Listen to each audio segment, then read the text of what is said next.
Bonjour à tous, bienvenue au webinaire. Bonjour. Est-ce qu'on fait le son?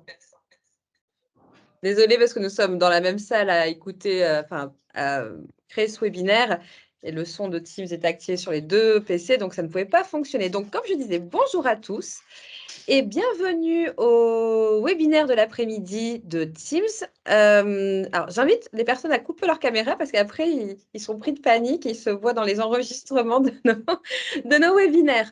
Nous faisons ces webinaires maintenant depuis pratiquement 2 ans. L'idée, c'est de vous faire découvrir des fonctionnalités méconnues sur, là en l'occurrence, c'est sur Teams, mais ça peut être des découvertes, des nouvelles versions de langage de programmation, la découverte un peu de Power BI, de Power Query. L'idée, c'est pas de vous faire une formation, hein, quand même, mais de vous donner des petites astuces, des points à explorer qui peuvent peut-être vous permettre de modifier vos organisations. En tout cas, c'est le but de ce webinaire très clairement, car on souhaite vous faire découvrir des fonctionnalités collaboratives de Teams qui permettent de penser différemment la gestion des projets que l'on a dans les entreprises, les différentes organisations.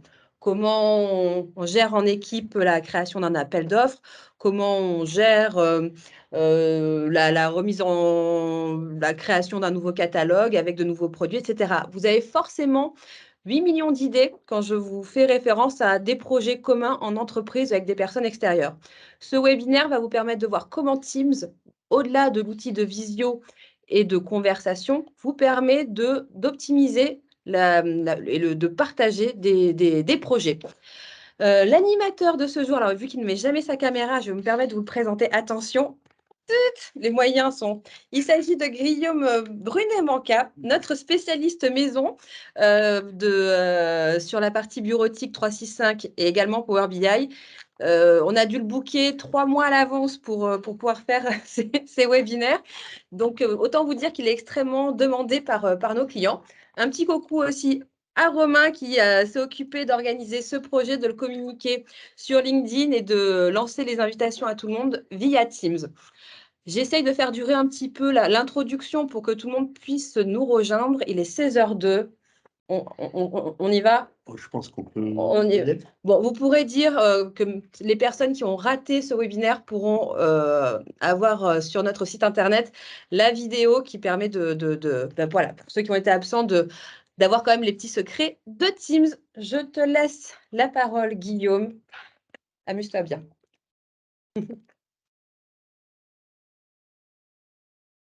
Voilà, parfait. Merci Lorraine. Et donc, nous allons commencer ce webinaire déjà par une présentation générale du contexte. Donc, l'idée pour moi étant de me focaliser sur les outils qui apportent énormément en termes de collaboration et pas forcément sur les fonctionnalités de base de Teams, à savoir les conversations entre deux ou un plus grand nombre de personnes, voire les réunions qui sont quand même des choses qui, depuis la période Covid, sont assez bien maîtrisées. Alors, on aura des points de convergence entre les équipes Teams et la manière dont on travaille dans une réunion. On verra un petit peu tout ça. Mais voilà, on a vraiment l'axe collaboratif principal, fort dans Teams, c'est la notion d'équipe. Donc, nous allons voir évidemment comment les équipes s'inscrivent dans cette logique, qu'elles sont découpées en canaux, qu'on a différents rôles utilisateurs, et puis après avoir parcouru les fonctionnalités, j'allais dire de base, avoir rappelé leur intérêt dans un contexte toujours de collaboration, on insistera sur le côté extensible de Teams, qui est en définitive un réel hub applicatif, c'est-à-dire qu'on va pouvoir aller plugger un certain nombre de services complémentaires euh, qu'on aura à réfléchir en fonction du contexte pour proposer aux membres de l'équipe l'ensemble des outils qui leur permettront de travailler efficacement ensemble. Donc ça, j'en profiterai aussi pour rappeler quelques règles de bonne pratique et puis on aura en fin de webinaire dans 40 minutes, 45 minutes à peu près, un temps d'échange en questions-réponses. Et d'ailleurs, ces questions, si vous avez à les formuler, n'hésitez pas à passer par la réunion et notamment par l'outil questions-réponses. Là, vous voyez, c'est une fonctionnalité de Teams où chacun peut poser des questions, voter pour les questions qui lui semblent intéressantes parmi celles déjà posées. Et donc, moi, ça me permettra d'y répondre directement en fonction de la popularité des questions, s'il y en a beaucoup, et puis de rattacher éventuellement par écrit des commentaires à la question. C'est bien plus efficace de poser des questions par là que de poser des questions par la conversation. Bon, si une question se perd effectivement dans la conversation, je la trouverai également, hein, mais l'outil de prédilection étant bien évidemment cette icône dédiée aux questions-réponses. Donc, les différents outils de communication à l'intérieur de Teams. Donc, comme je vous le disais, on passera un petit peu sous silence la partie conversation, la partie réunion avec les calendriers généraux, parce que c'est relativement connu, bien que très utile, bien évidemment, pour collaborer. Et on va se concentrer sur la notion d'équipe. Donc, les équipes dans Teams sont des regroupements d'utilisateurs qui doivent travailler qui doivent travailler ensemble, alors sur un ou plusieurs projets. Tout dépendra un petit peu de la manière dont vous voudrez vous organiser. Donc, nous, on voit en définitive qu'en pratique, on a mis en place différents types d'équipes, hein. Nous avons des équipes qui sont amenées à perdurer dans le temps. Par exemple, les équipes ici chez ATP, ça c'est une équipe où se passe beaucoup de choses au quotidien dans l'entreprise. Donc elle durera très longtemps. Celle-ci également, l'équipe Social Pay, eh bien, devrait durer autant de temps que l'entreprise vit. Et puis j'en ai d'autres qu'on a créées. Alors celle-ci, c'était pour le webinaire ce matin. Elle sera donc très très éphémère. Et puis d'autres, eh bien, qu'on met en place dans des contextes de projet. Vous voyez là avec des clients externes où je conduis des projets avec des gens d'entreprises différentes et pour soulager le travail, pour proposer à chacun un espace commun de dépôt de fichiers, de commentaires et des outils pertinents, eh bien, j'ai mis en place des équipes pour pour fournir tout un panel de services intéressants. Ça a pour premier avantage déjà de soulager la messagerie de tout le monde, parce que voilà, quand on est en phase de lancement, de production, etc., il y a des échanges en continu qui doivent avoir lieu. Et donc, si nous n'avons pas cette structure d'équipe, on est obligé de passer par des mails. Donc, ça crée un certain encombrement au quotidien dans les boîtes, donc dans les boîtes de réception. Et c'est assez pénible. Donc, l'équipe vient soulager ça. Et puis surtout, ça évite de se passer des fichiers les uns les autres par l'intermédiaire de pièces jointes, ce qui est toujours confusant. Les fichiers sont lourds, on a dans des versions différentes qui se croisent, il faut qu'on se pousse les mises à jour, etc. Donc c'est vraiment quelque chose qu'on arrive à gérer de manière bien plus efficace lorsqu'on s'appuie sur une équipe Teams. Donc voyons un petit peu quelles sont les équipes qui nous sont proposées. Donc évidemment, les équipes, vous voyez ici, elles vont vivre le temps de la finalisation du projet, puis ensuite, on pourra les archiver, on pourra les supprimer éventuellement. Elles auront servi, elles auront vécu. Donc, pour créer une équipe, alors on peut soit passer par là, si on a une vue comme moi, où toutes les équipes s'empilent les unes sur les autres, mais on dispose également d'une vue par défaut où les équipes sont présentées en tuiles et se répartissent sur tout l'écran. Et à ce moment-là, l'icône de création serait en haut à gauche. Donc là, si je crée mon équipe, je m'aperçois qu'un certain nombre de templates, de modèles d'équipe me sont proposés. Donc la liste des modèles dépend fortement du type d'abonnement dont vous disposez. Nous, en tant que centre de formation, on voit qu'on est très proche d'un environnement scolaire en termes de gabarit d'équipe. Et sachez que quel que soit le type d'équipe que vous choisissez, en définitive, il y a le même socle de partout, c'est juste qu'elle sera plus ou moins complète, mais de toute façon, on pourra rajouter les outils qui nous manqueront si vraiment il nous a défaut. Donc je vais partir sur ce modèle-là d'équipe et je vais vous dire qu'il s'agit du webinaire Teams 2 pour l'après-midi. Ce qui m'amène à vous dire qu'on peut bien évidemment déterminer une description pour que les gens qui éventuellement seraient intéressés par cette équipe puissent savoir de quoi elle parle. Et surtout, je vais régler le niveau de confidentialité de l'équipe. Par défaut, c'est une équipe privée, c'est-à-dire qu'elle est soumise à invitation pour que les gens y accèdent. Mais je peux aussi créer une équipe publique où là, eh bien, les différents utilisateurs pourraient bien évidemment venir participer, trouver des documents sans avoir à être invités, voilà, de manière explicite. Donc, je reste sur une équipe privée et j'invite rapidement quelques comptes, donc 2 collègues qui existent physiquement et certains autres qui sont des comptes de formation. Voilà, pour dire d'avoir un petit peu de monde dans l'équipe. Donc en termes d'administration, c'est quelque chose de très simple.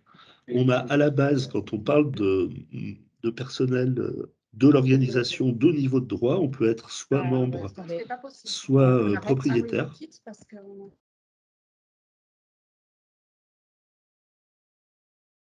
Et donc, globalement, le propriétaire va avoir la possibilité d'inviter des gens et de gérer en définitive les droits des membres au sujet de l'équipe en question. Et puis, je pourrais bien évidemment inviter des personnes ne se limitant pas à mon organisation, donc quelqu'un d'externe, il aurait le profil visiteur. Lui, c'est le niveau de droit le plus faible, qui est plus ou moins l'équivalent du membre, mais qui peut être encore un peu plus restreint que le membre. Donc je ferme, l'équipe est créée. Alors par défaut, il me la crée en bas de liste. Je vais la remonter. Voilà, comme ça, elle émergera un peu plus.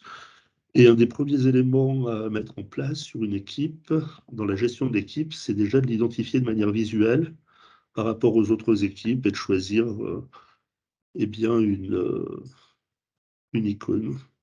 Ça, peu importe.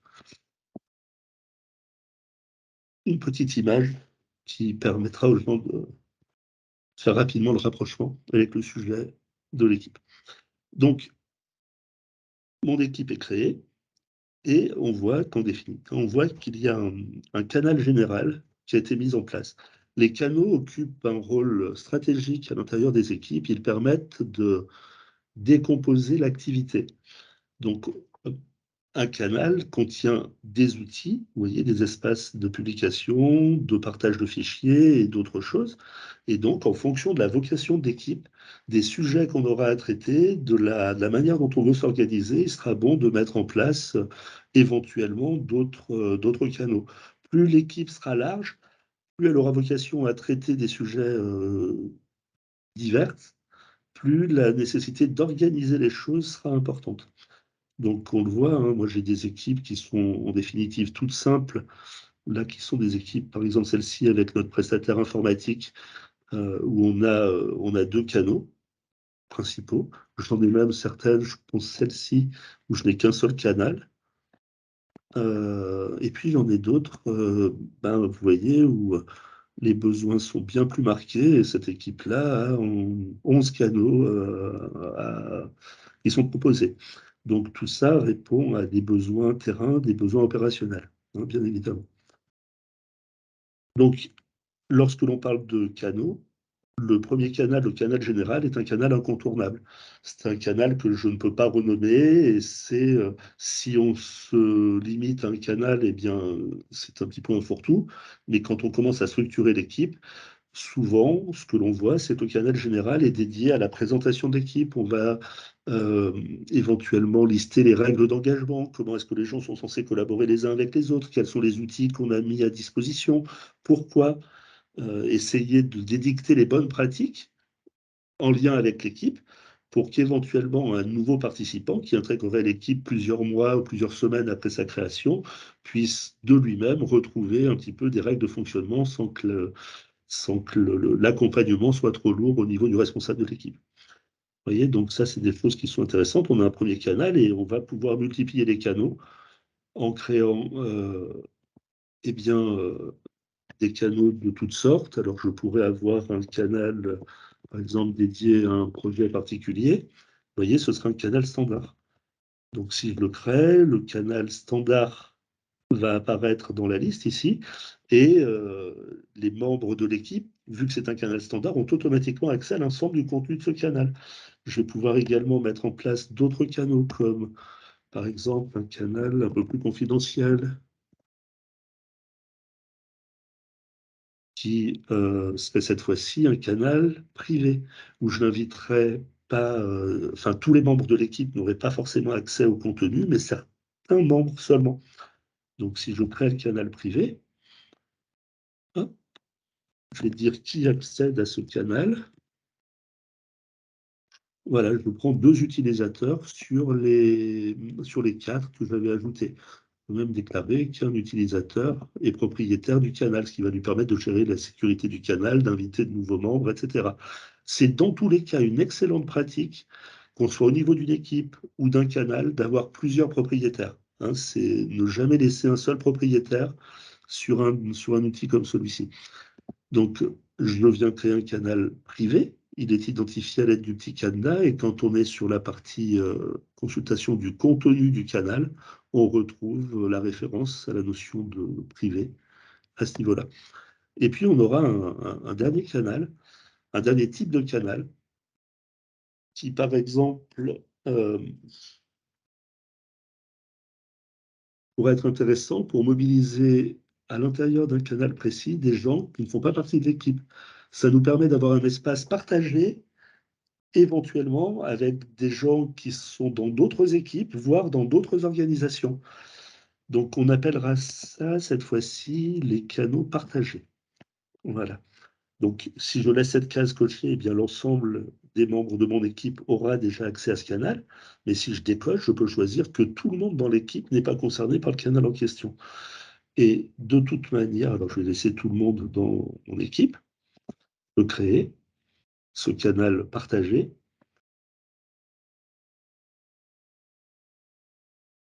Voilà, il est en train de le mettre en place, et là, éventuellement, inviter d'autres personnes à l'intérieur du canal en question. Et j'insiste sur le fait que quand on est dans un canal partagé, les personnes que j'invite en plus ne font pas partie de l'équipe.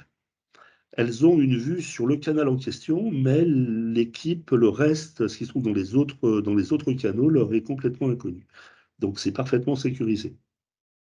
Pour l'instant, je ne fais rien en particulier.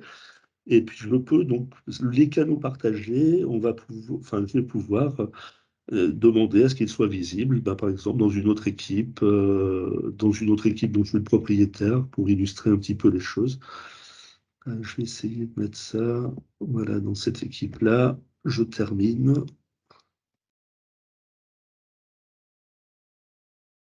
Voilà, et maintenant, les 2 équipes partagent le même canal, vous voyez. Le canal formation est apparu ici en même temps. Ce qui veut dire que si je publie d'un côté ou de l'autre, qu'il s'agisse de conversations, de fichiers, ou que je mobilise d'autres outils, ce qu'on verra un peu plus tard, eh bien, en même temps, j'alimente ces 2 équipes. Donc, je peux le faire dans autant d'équipes que je le souhaite. Et ça, c'est particulièrement important et intéressant. Ça évitera d'avoir de la redondance dans les fichiers. On met à jour un seul élément à un seul endroit. On avertit en une seule action, eh bien, des populations différentes et pourtant concernées par le même sujet. Donc, ça clarifie beaucoup les choses. C'est quelque chose de très, très efficace. Donc, maintenant que nous avons vu les différents canaux, on va voir un petit peu ce qu'on peut faire à l'intérieur. Donc, la base, le socle de base en termes applicatifs à l'intérieur d'un canal, ce sera déjà l'onglet publication. L'onglet publication qui va me servir plus ou moins à communiquer un petit peu tout ce qui est nouveauté sur le sujet donné. C'est vraiment la partie qui va soulager la messagerie. Avec les publications, on va pouvoir entamer des discussions structurées entre les membres de l'équipe qui ont accès à ce canal, et de manière plus efficace que les conversations traditionnelles qu'on a l'habitude de mettre en place dans Teams. Les conversations traditionnelles de base, hors contexte équipe, sont plutôt basées sur un mode de communication de type chat, où les messages s'empilent les uns sous les autres, et quand on veut remonter un petit peu dans l'historique, ça peut être complexe. Alors que là, L'idée, c'est de pouvoir commencer des sujets d'échange et d'avoir des réponses qui sont rattachées au bon fil de discussion, ce qui apporte un plus vraiment, vraiment sympa. Et le canal publication ne se limite pas aux échanges. On va voir qu'on peut mobiliser dans ce canal-là toute une série d'outils qui viennent tantôt favoriser le processus de décision, tantôt demander l'avis des membres. Enfin, c'est vraiment une zone où l'activité en lien avec le sujet du canal enfin, va se dérouler. C'est vraiment le lieu de vie, l'espace de publication. Donc, parmi les points importants qu'on doit noter quand on commence à utiliser ces conversations, c'est que quand on commence une nouvelle conversation, donc dans le canal, il est bon de faire un message un peu différent des autres. On passera par l'éditeur avancé qui est ici et on essaiera d'éviter de faire une conversation basique parce que le message ne sera pas suffisamment visible et les changements de conversation ne nous sautent pas suffisamment aux yeux. Donc, la bonne pratique est de se diriger vers la construction d'une annonce. Donc, l'annonce peut être identifiée à l'aide d'une icône. Je vais prendre une illustration qui m'est proposée par Microsoft. Je vais prendre celle-ci, par exemple. Je vais pouvoir mettre un titre. 4 heures, putain. 4 heures et se tire.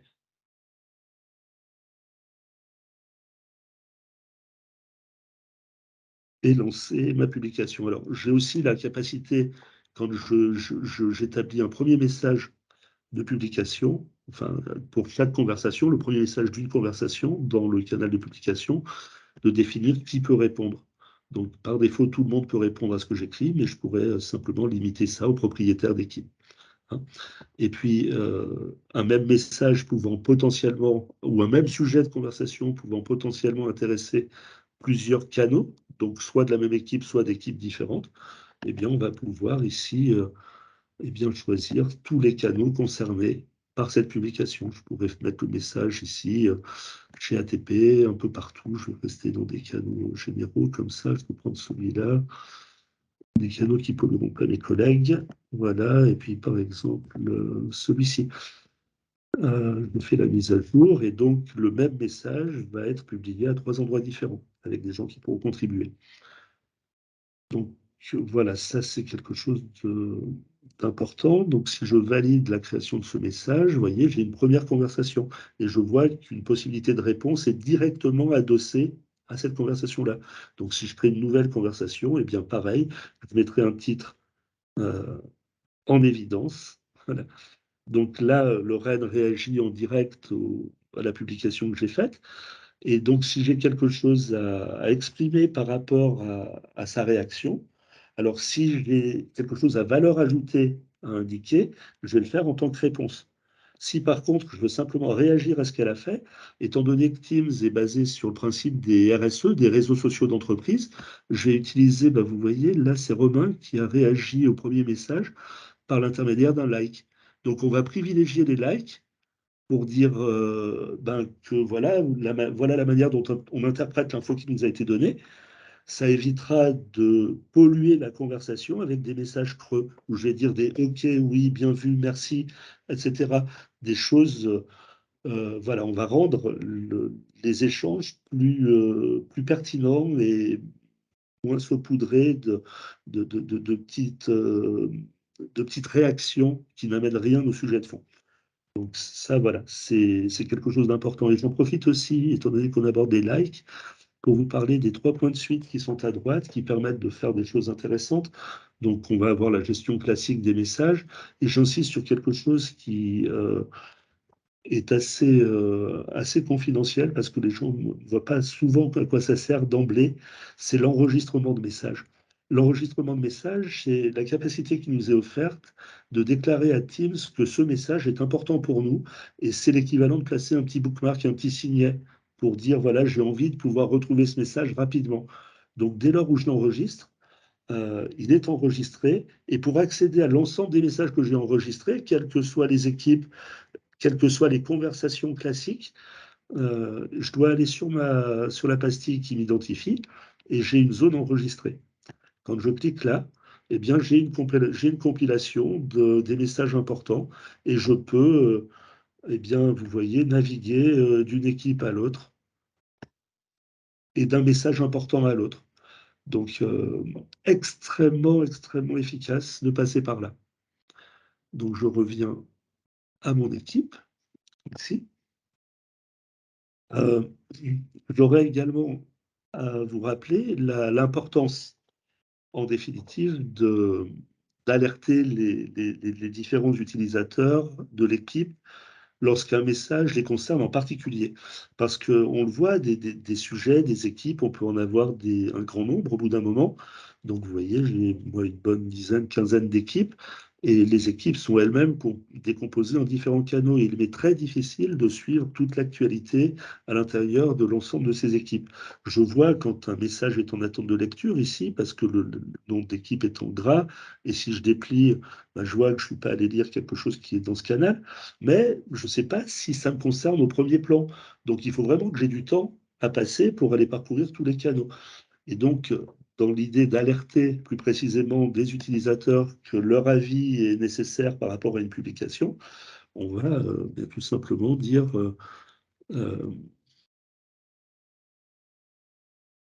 à l'aide d'une technique qu'on appelle l'arrobase mentioning, à qui s'adresse le message. Donc, je peux soit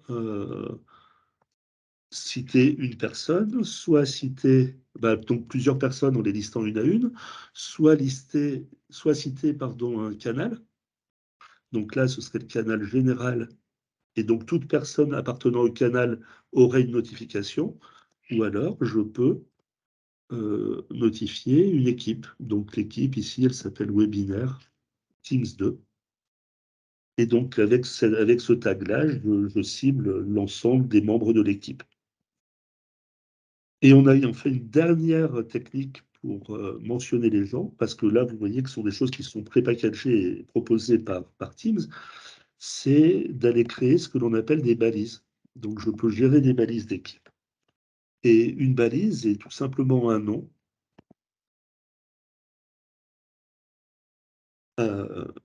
auquel j'attribue des gens.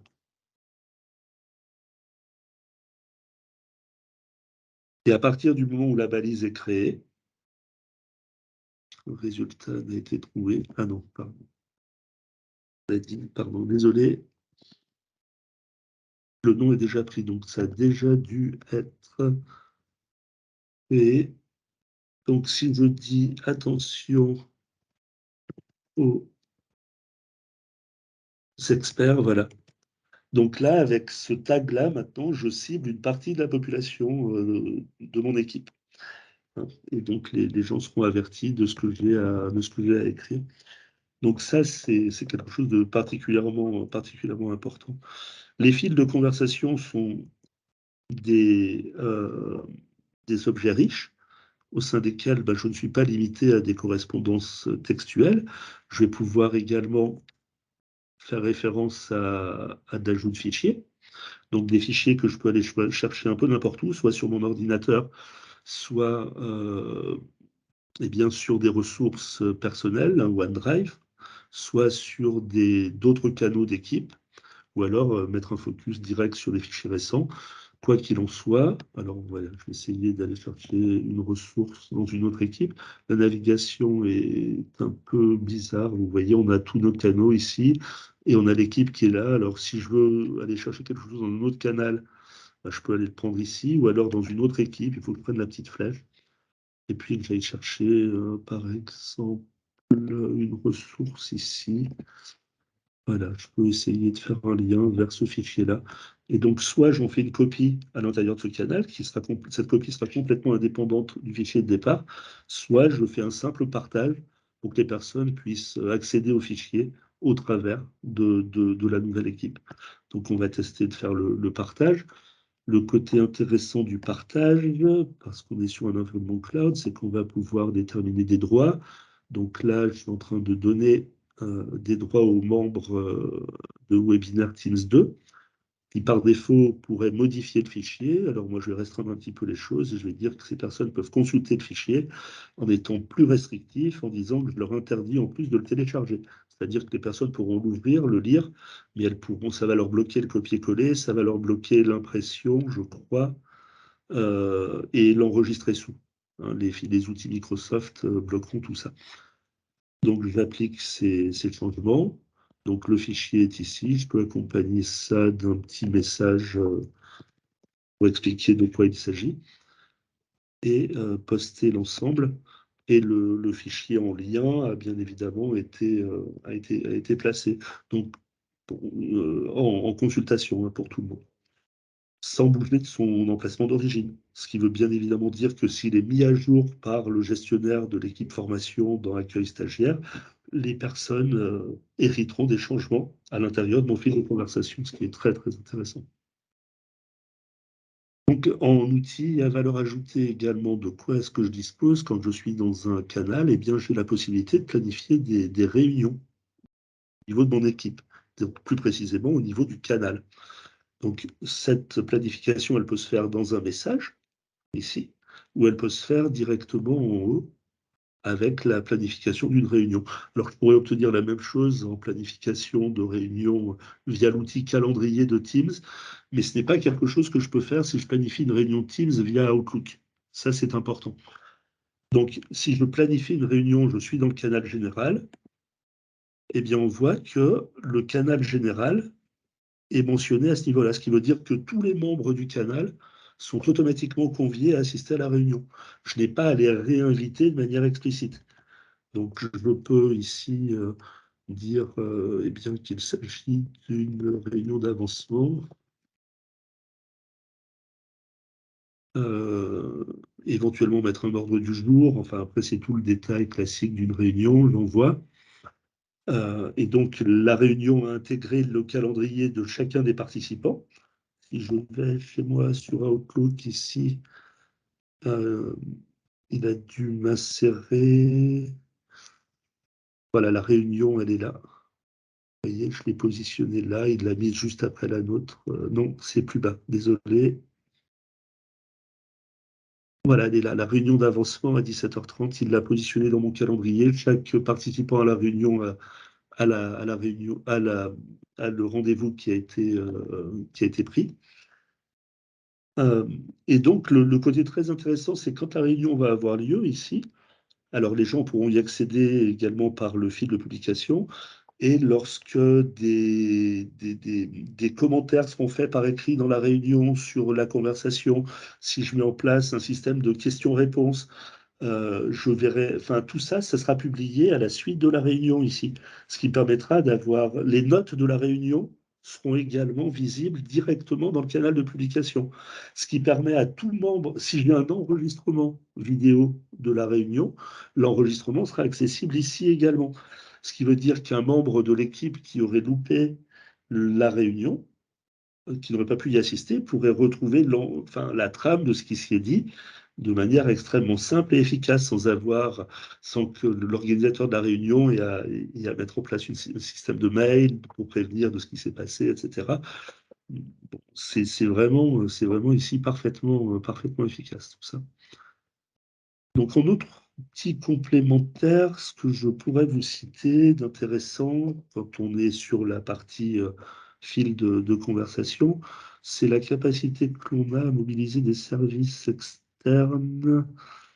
Ce qu'on peut avoir à faire de temps en temps, c'est ça aussi. Voilà. Un petit outil en lien avec les réseaux sociaux, c'est la notion de compliment en disant, je ne sais pas, merci pour, ou alors, pardon, bravo pour la signature du contrat XYZ. Un compliment que j'adresse à Lorraine et Romain.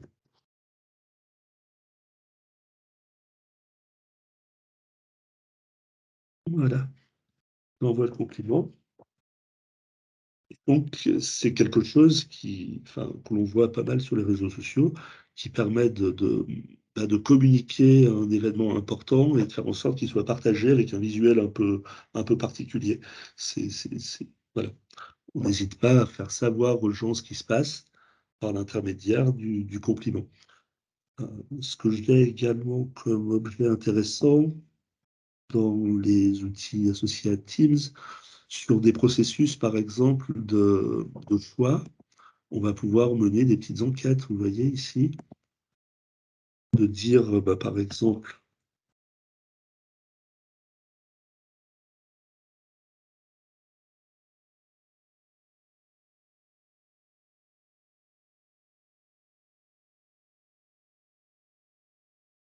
donc proposer des suggestions.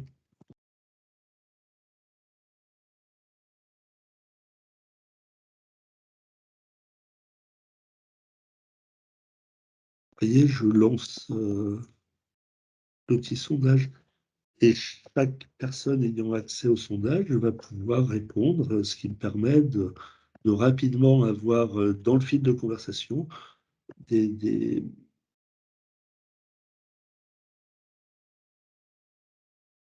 éléments de prise de décision qui peuvent être intéressants. Donc là, on le voit, le sondage amène un certain nombre d'informations. Et puis, pour être un peu plus cadré, on a aussi la possibilité de mobiliser des outils qu'on appelle des approbations. Donc, une approbation, c'est je décide de faire quelque chose, mais il me faut l'aval de certains collègues. Donc, je fais une demande d'approbation. Je dis, par exemple, Pauline assurera l'ouverture du centre de fête. Qui sont les approbateurs? Je peux mettre plusieurs personnes. Je vais mettre simplement Lorraine ici. Priorité, elle est là. Voilà. Je peux mettre des détails supplémentaires sur l'origine de la demande, éventuellement mettre des pièces jointes. J'envoie la demande d'approbation. Voilà. Et donc, il doit me la publier. Voilà, ici. Donc, Lorraine va avoir dans son fil d'activité quelque chose qui lui indique que son approbation est demandée sur un sujet précis. Elle va pouvoir y répondre en direct. Moi, je verrai quand elle aura répondu quelle est la décision. Enfin, tout le monde le verra parce que je l'ai publié dans un canal qui concerne toute l'équipe. Voilà, on sera averti, on sera tenu au courant de l'évolution de cette prise de décision de manière extrêmement simple.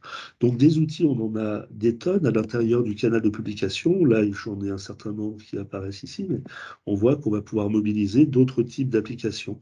Vous en avez vraiment pour tout le monde, hein. On va pouvoir aller chercher des choses qui sont alors, soit des éléments proposés par Microsoft, soit enfin, on a vraiment un choix qui est assez étendu. Voilà. Donc, les fils de discussion deviendront, en plus d'un partage d'informations, des lieux où vont se décider de manière plus ou moins formelle les choses. Alors, si je reviens à mon équipe, voilà, voilà, Lorraine a approuvé la demande. J'étais sur la page, donc l'outil n'a pas trouvé utile de me mentionner qu'elle l'avait fait parce que j'étais déjà sur la bonne page. Donc voilà le fil de publication. On comprend toute l'importance qu'il prend dans la vie au quotidien d'une équipe, hein, dans le processus dans le travail, dans le processus de décision. Et donc, on aura un deuxième onglet ici qui est très important, qui est l'onglet fichier, qui lui est une bibliothèque SharePoint. Donc, comme toute bibliothèque SharePoint, eh bien, on va pouvoir la structurer de manière très simple, créer des dossiers en disant, par exemple, ça, c'est donc dire mettre en place des procédures. On va pouvoir aller verser des fichiers à l'intérieur, soit donc en chargeant des fichiers existants ou des dossiers existants qui seraient accessibles via notre ordinateur. Par exemple, ici, je peux essayer de prendre ça, d'ouvrir. Voilà, je peux en prendre bien évidemment autant que je veux. Le fichier est chargé sur l'espace. Je peux créer de nouveaux documents. Alors, pour les documents bureautiques, on voit qu'on a de la création extrêmement simple ici. Avec un simple lien, on va pouvoir, par exemple, créer un classeur Excel.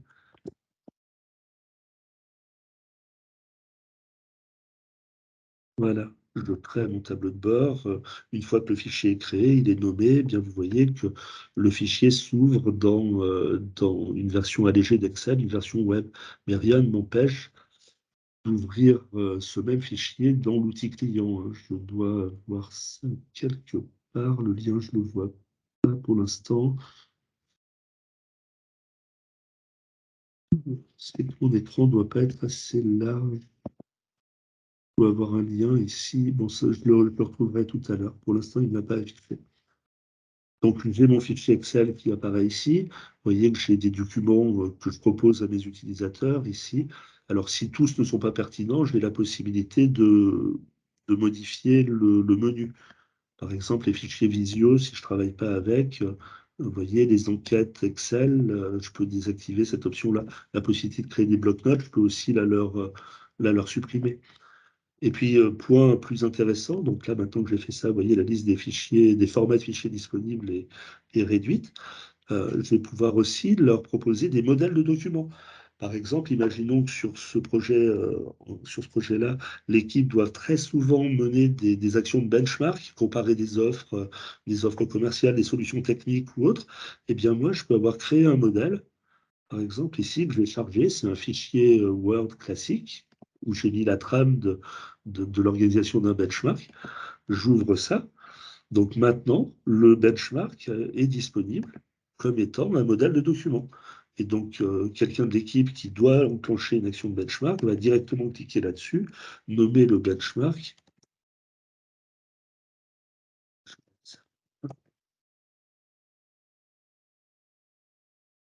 Et elle va se retrouver bien dans un environnement Word, parce que là, j'avais un modèle Word, où j'ai toute la trame définie qui est disponible. Il n'y a plus qu'à compléter les choses. Le fichier est bien évidemment créé. Et point intéressant, parce qu'il est dans une bibliothèque SharePoint, on n'a pas d'enregistrement. On est sur un mode de travail où l'enregistrement est en automatique. Et là, voilà, je retrouve le lien que je cherchais précédemment. Je peux ouvrir mon document dans l'application de bureau. Donc, l'enregistrement automatique est un des atouts des bibliothèques SharePoint, et il est mis en place. Alors, pas simplement pour vous permettre de gagner du temps et de ne pas avoir à choisir quand vous enregistrez, mais surtout parce qu'il permet de mettre en place ce qu'on appelle la coédition. Donc, si je me dirige vers un autre compte que j'ai invité à l'équipe, que j'ai ouvert sur un navigateur,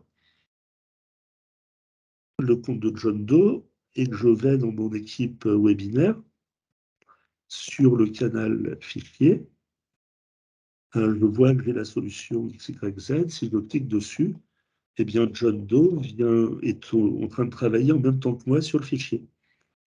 Lui, il va pouvoir s'occuper d'une partie, moi d'une autre. Ça, c'est quelque chose qu'on utilise très très souvent en interne. On appelle ça la coédition. Donc, hein. Ça nous a été utile pour répondre à des appels d'offres. Moi, j'ai eu l'occasion très souvent de créer des supports de cours, des documents structurés de plusieurs centaines de pages avec des collègues qui étaient à l'autre bout de la France. C'est d'une efficacité totale, hein, la coédition. Donc, personne n'enregistre explicitement les choses, ça se fait en direct. Et on conçoit un document sans avoir de verrouillage, parce que le collègue est déjà dessus en train d'écrire. Donc, quand il s'agit d'élaborer quelque chose à plusieurs, c'est très, très efficace. L'autre manière de fonctionner, alors je vais fermer ce document, je vais aller le fermer également en tant que Guillaume. Ici, hop, voilà. C'est que si je ne suis pas intéressé justement par la coédition, et si j'ai envie d'apporter une contribution, j'allais dire, qui ne supporterait pas qu'un collègue fasse des choses en même temps. Je veux pouvoir passer du temps à réfléchir à ce que je vais mettre, et surtout que les gens qui pourraient accéder au fichier ne voient pas ce que je suis en train de faire, parce que ce serait consulter un brouillon, plus ou moins. Eh bien, la solution consistera à aller extraire le document. Alors le mot n'est pas vraiment explicite, mais toujours est-il que quand le document est extrait, ça veut dire qu'il est bloqué encore, que l'outil n'a pas fini de le fermer proprement de l'autre côté. Bon, ben, c'est pas grave. Je vais extraire celui-ci. Voilà. Le fichier est extrait, c'est-à-dire qu'il m'est réservé pour modification. Et que tous les collègues, alors Guillaume va l'ouvrir, ce fichier ici, Guillaume va travailler à l'intérieur. Hop, voilà. Euh, Ce que je fais là est enregistré en direct. Hein, on voit que le fichier a un statut enregistré ici. Eh bien, les personnes qui essaient d'accéder au fichier pendant son... Alors là, on voit qu'il a été extrait. Hein. Il a été extrait par Guillaume. Si je viens sur ce fichier, eh bien, pour John, le fichier, il est en consultation uniquement. Donc, il ne voit pas les changements que j'apporte parce que le statut d'extraction fait ça. Voilà, donc il ne verra pas un document incomplet. Et dès lors où Guillaume aura fini les changements à apporter au niveau du document, il va pouvoir ici archiver le document. Alors là encore, le nom est vraiment mal choisi. Archiver, ça renvoie à des notions complètement différentes normalement, mais chez Microsoft, c'est la nomenclature qu'ils ont choisie. On extrait un document pour réserver son édition à une personne et on l'archive pour dire qu'on libère le document et que les éléments créés en mode brouillon eh bien, sont propagés au niveau de tout le monde. Donc voilà, là, on a parcouru. Alors, il y a plein de choses à dire sur les bibliothèques. On peut restaurer, on peut aller dans l'historique. Si un document est dégradé, on peut mettre en place des alertes, on peut partager. Enfin, il y a énormément de choses à dire. C'est des outils absolument géniaux. Et puis, ben, comme ici, j'ai plusieurs onglets. On a vu qu'on avait 2 onglets de base. J'ai la possibilité bien de créer, par exemple, un onglet à partir d'un document. Vous voyez, je peux le convertir en onglet. Ça donnera un accès rapide au document en question. Ça devrait le, voilà, il apparaît maintenant, ça le promeut, ce qui veut dire qu'en un clic, je permets aux gens d'accéder à un document particulièrement important dans la liste. Et puis, je peux aussi bien créer des onglets à partir d'applications diverses et variées. Là, Microsoft m'en propose énormément. On peut décider, par exemple, eh bien, en application à valeur ajoutée, on voit souvent des wikis pour créer des bases de connaissances. Donc, on met en place un onglet wiki. Donc là, ici, je vais pouvoir dire qu'il s'agit de base de connaissances. On va définir des notions diverses et variées. Donc, pour chaque terme important, je vais mettre en place ici, par exemple, une définition de ce qu'est un canal, de ce qu'est une application Teams, peu importe, des choses qui seraient utiles dans le contexte de mon équipe. Donc les gens partagent une même culture, que les personnes aient la même définition des concepts importants.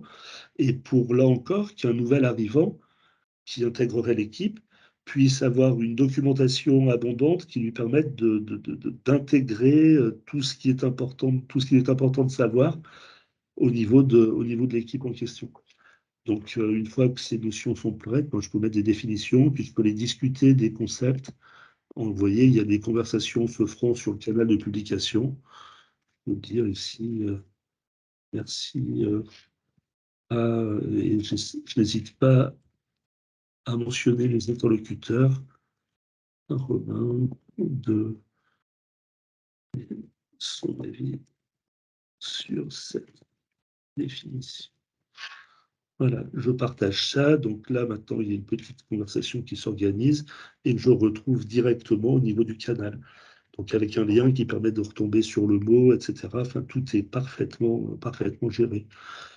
Euh, donc, en outil, en application extrêmement intéressante, ici, je ne saurais trop vous conseiller d'utiliser également le planificateur qui permettra eh bien, de bénéficier d'un outil d'organisation qui est particulièrement utile.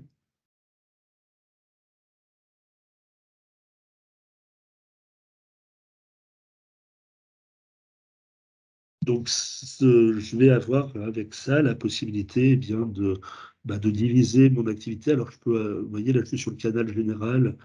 Qu'est-ce que je peux faire sur ce canal-là? Je peux dire, par exemple, qu'on va mettre en place des éléments en avant-projet. Ici, des éléments de mise en œuvre, etc. Je définis donc des silos où je vais ranger des tâches.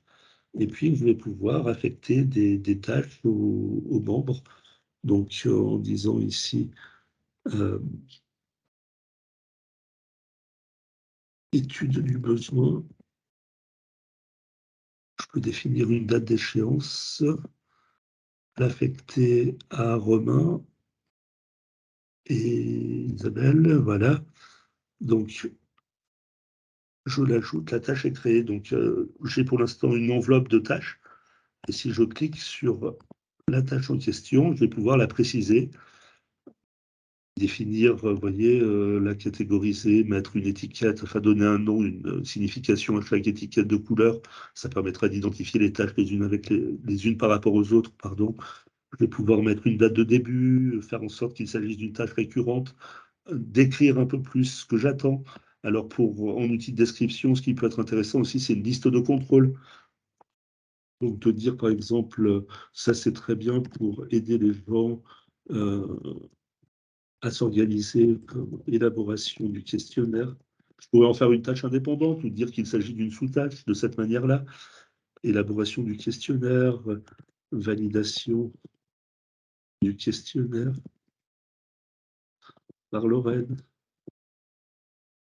et administration du questionnaire.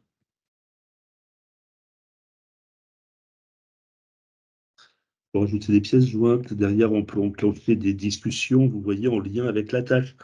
C'est vraiment un outil d'échange autour de ce que l'on doit faire, ce qui est particulièrement intéressant. Donc voilà, ma tâche maintenant complétée est ici. Romain, Isabelle ou moi-même, on peut aller indiquer qu'une action a été faite. Je peux dire qu'on a déjà élaboré le questionnaire, il me reste 2 petites choses à faire. Et puis éventuellement, je vais fini l'étude du besoin, je vais simplement aller cliquer là-dessus. Donc les tâches, quand elles vous sont affectées, quand elles évoluent, elles donnent lieu à des mouvements dans l'activité. Donc là, je suis là-dessus. Et surtout, quand on a mis en place un plan de tâches comme ça, par l'intérieur de cet outil, eh bien, on va pouvoir le consulter de différentes manières, avec des vues différentes, des vues par silo de base. On a aussi un mode listing, on peut avoir des graphiques qui peuvent être utiles au moment où on anime une réunion pour savoir où on en est par rapport au projet. On a là ces rapports d'avancement qui sont particulièrement bien sentis. Donc, des applications, vous en avez des tonnes. Donc, ne vous limitez pas à ce que propose à la base Teams, hein, les 2 onglets classiques. Je pourrais vous citer OneNote, je pourrais vous en citer plein d'autres. Enfin, il y en a à foison. Euh, Et donc, n'hésitez pas à construire l'outil de collaboration qui conviendra le mieux à vos collègues, à votre équipe, pour faire en sorte que vous évoluiez dans un environnement efficace et confortable. Voilà, là, on voit que Romain m'a mentionné sur quelque chose, le message est apparu et j'avais ça régulièrement relayé dans l'activité. Donc, il est 16h53. Je vais arrêter cette présentation d'ordre général et laisser un petit peu de temps aux échanges. S'il y a des questions. Alors effectivement, Guillaume, il y a 2 questions. La première, alors je connais déjà la réponse, mais je te laisse Les quand même. autres émotions, alors je n'ai pas accès à... Alors, j'ai d'autres publications. Est-ce qu'on peut détailler entre le SharePoint et Teams pour le stockage de documents pour Céline? Alors, c'est exactement la même chose. Quand vous êtes sur 365, dès que vous stockez des fichiers, vous les stockez dans ce qu'on appelle des bibliothèques SharePoint. Mais ces bibliothèques, elles ne disent pas leur nom. Si je vais sur SharePoint, ici, vous voyez, là, je suis sur le SharePoint d'ATP. Quand j'ai créé l'équipe Teams, ça a créé un site SharePoint. Et donc, si je vais sur le site SharePoint, eh bien, je vois que j'ai un espace de stockage de documents Alors, le stockage de documents est là. Ouais, il aurait dû me montrer. Là, je suis censé retrouver les fichiers. Alors, pourquoi je ne les ai pas encore? C'est une bonne question. Tous les documents. 40, c'est là-dedans. Voilà, c'est ça. J'y suis. Et là, j'ai les canaux que j'ai créés. Vous voyez, j'ai le canal général avec tous les fichiers que je viens de créer pendant la démo. Tout est là. Donc, ça me montre bien qu'en définitive, la bibliothèque SharePoint est dans SharePoint et que je dispose d'une vue de cette bibliothèque dans Teams. C'est vraiment le même objet.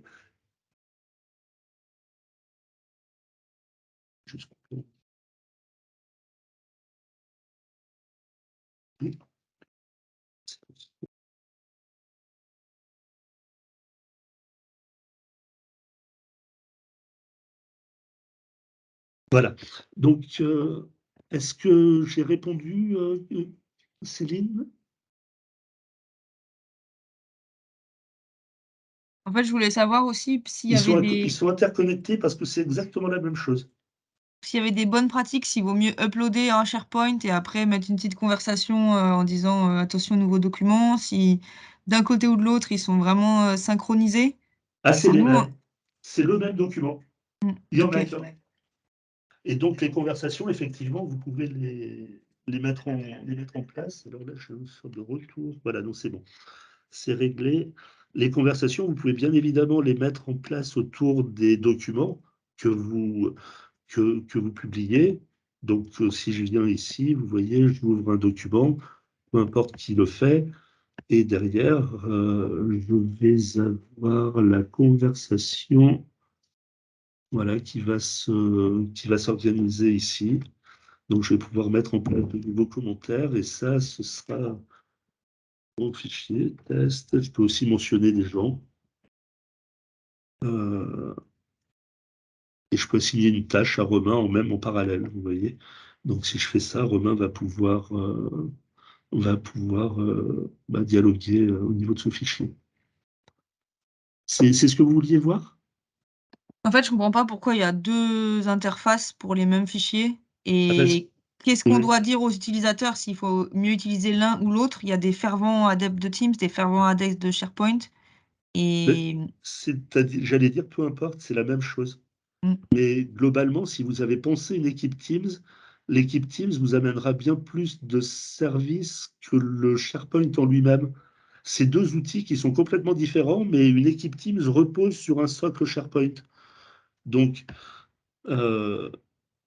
si vous avez une approche Teams, dans Teams, vous aurez rajouté des applications, vous aurez rajouté des onglets, vous aurez rajouté des outils de dialogue dans le fil de publication que vous ne retrouverez pas sur SharePoint. C'est deux environnements différents. La sécurité n'est pas la même. Je vais pouvoir faire... Alors, après, il y a des notions de groupe de sécurité où, par défaut, vous avez les mêmes personnes qui accèdent au contenu Teams et au contenu SharePoint, mais vous pouvez aussi, dans SharePoint, derrière, aller déclarer d'autres éléments que vous ne verrez pas forcément dans Teams. Ces deux environnements c'est partagé à la base et que vous pouvez faire diverger à tout moment. C'est une souplesse que s'est donnée Microsoft. Il n'y a pas un... Teams, c'est juste une surcouche, si vous voulez, qui permet d'accéder à une partie du contenu SharePoint et qui Ok. permet d'aller agréger des services supplémentaires. Il faut vraiment Merci le prendre Guillaume. comme ça. Merci. Parfait. Je me permets de rebondir sur ce qui vient d'être dit. Alors, à ATP, on organise très souvent des formations sur Microsoft 365. Et vraiment, ce qui est important, c'est d'harmoniser l'utilisation dans vos structures. Les possibilités sont multiples, mais ce qui est très important, c'est que tout le monde doit aller dans le même sens et utiliser les outils de la même manière. Car sinon, comme ce qui vient d'être dit, il y en a qui vont aller sur SharePoint, d'autres sur Teams, et vous allez perdre le sens et la force du produit. Choisissez une stratégie et mettez-la en place et déclinez-la. C'est vraiment hyper important. C'est la base. Voilà, c'était mon petit commentaire d'expérience sur ce sujet. Ok. Parfait. D'autres questions? Il y a une autre question. Ouais, je suis en cours de réponse. Si c'est par rapport aux émoticônes, Non, c'est préciser la terminologie modérateur aperçue durant la démo versus la notion de propriétaire. c'est la même chose en fait. Voilà. C'est parfait. Et moi, je me permets, je vois Guillaume que tu es en train de répondre. Oui, Il y a un petit moyen dans Teams pour pouvoir ajouter des émoticônes, c'est si en fait vous vous servez de votre téléphone portable pour répondre à un message ou pour liker. Dans ces cas-là, Ah. vous pouvez rajouter les likes qui seront proposés par votre propre téléphone. Mais en revanche, effectivement, si on passe, comme tu es en train de le faire, par, Par l'outil l'application de en bureau, par lui-même. l'outil, non, Ouais. effectivement, on ne pourra pas rajouter d'autres emojis. C'est ça. Et donc, voilà la terminologie ici. Donc, si je vais gérer l'équipe, je peux aller. Alors, si je gère l'équipe, on va voir les membres de l'équipe. Donc, j'ai bien deux niveaux en fait de membres. Hein. Je n'ai pas le niveau modérateur et au niveau du canal, je peux aller gérer le canal également. Et au niveau du canal, ben voilà, j'ai la possibilité de mettre des droits, mais alors les modérateurs pourraient être également une extension des propriétaires dans le sens où je peux donner la possibilité à des personnes de publier sur le canal et pas à d'autres. Donc c'est par là où la notion de modérateur va se déterminer, en fait. Je me permets, Guillaume, on a Oui. une nouvelle question, qui en plus je trouve super intéressante. Est-ce que les personnes extérieures à une entreprise peuvent être membres? Si oui, peuvent-ils ajouter des fichiers et autres éléments dans Teams? Est-ce totalement sécurisé? Oui, oui, c'est complètement sécurisé. En fait, elles ne pourront pas être membres parce elles viennent de l'extérieur, elles auront un statut visiteur. Mais c'est plus ou moins l'équivalent du statut membre.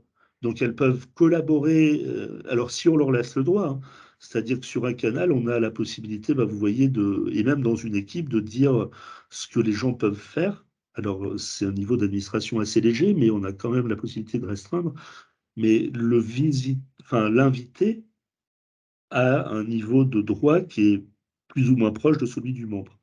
Donc encore une fois, tout cela est adaptable dans les paramètres. On va pouvoir, vous voyez, différencier les autorisations qu'ont les membres et les invités par rapport à certaines actions. Le membre a un panel de possibilités relativement important. L'invité à la base a un peu moins le choix. On a la possibilité de vraiment le bloquer. Vous voyez, c'est surtout au niveau des canaux. Donc oui, c'est bien évidemment ouvert aux personnes extérieures. Oui. Eh bien, merci beaucoup, Guillaume, pour ces précisions. On n'a pas d'autres demandes. Ok. Donc, c'est parfait. Merci infiniment, Guillaume, pour cette présentation. Merci à vous toutes et à vous tous d'y avoir participé. On était ravis de vous accueillir aussi nombreux pour ce webinaire. Et bien évidemment, d'ici quelques jours, vous pouvez retrouver le replay sur notre site internet. Vous verrez, c'est très simple. Il y a un petit canal qui s'appelle webinaire proposé par ATP et on le mettra à partir du moment où il sera disponible. On vous enverra le lien également dans cette conversation. Eh bien, merci à toutes et à tous. À très Merci bientôt. beaucoup. Au revoir. Au plaisir.